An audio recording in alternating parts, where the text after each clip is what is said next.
Welcome back to Beyond the Apple, Reframing Conversations in Education. Today, we are going to talk about writing assessment.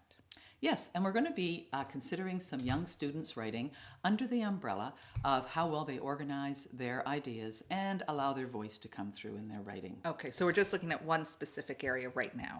That's right, the sense of that story. Are they sharing it? So normally when we assess student writing, we have a look at it and we sort of get a general sense of how the student's writing. Today, we're going to do that differently. Okay. I'm going to ask you to listen to a piece of student writing because really it's about sharing a message, isn't it? Mm-hmm, so communication. Yeah, exactly. Okay. So just so you know, I have not heard this piece before. Right. This is new to Tara. Mm-hmm. We're trying something new here. Okay. Right. All right, I'm listening. Great. When I made the perfect catch, it came over my shoulder and I dived and caught it and I got the touchdown.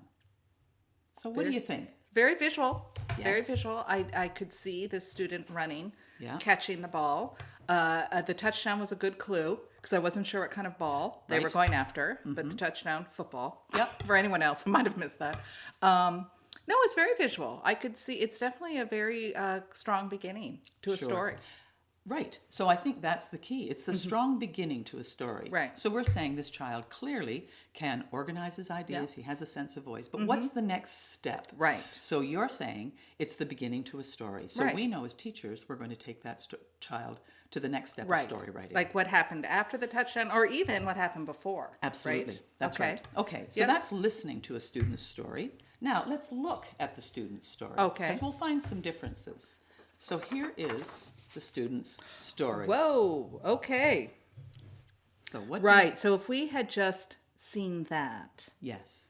we might have not seen the story at all. We wouldn't have heard it. We would have gotten caught up in spelling, grammar, capitalization, printing, all sorts of things. Exactly. Right. And this is the danger sometimes of looking at writing first. Right. Because And we not are listening. Exactly. Because we are so much aware of the visual presentation of writing, which is just shows us the spelling and the spacing and the capitals, that children are seen as non-writers or they can't write. Right. When really this child can write, but again, going to next steps, this child, in addition to extending the story. So in addition to developing the story, we then next steps would also be around grammar and sentence structure because that's important as well. That's right. Yeah. But you're right.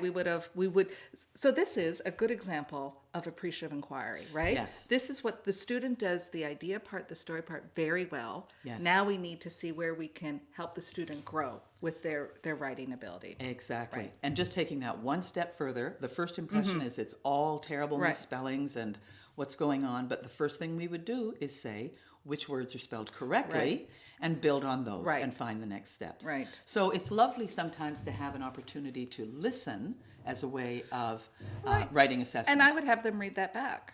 Yes, exactly. So you can hear it because you might stumble yourself on some of that inventive spelling. Absolutely. But hear it back. No, I think that's a great example of using appreciative inquiry Yes, for helping the student get to that next level of writing. absolutely. Can you see using it at an upper level? Oh, absolutely. Absolutely. You could use that with adult learners too. Absolutely. Yes. Well, so the big takeaway here is Sometimes listen to the writing rather than making a first impression by looking at the so writing. then you can develop the next steps. Absolutely. Excellent.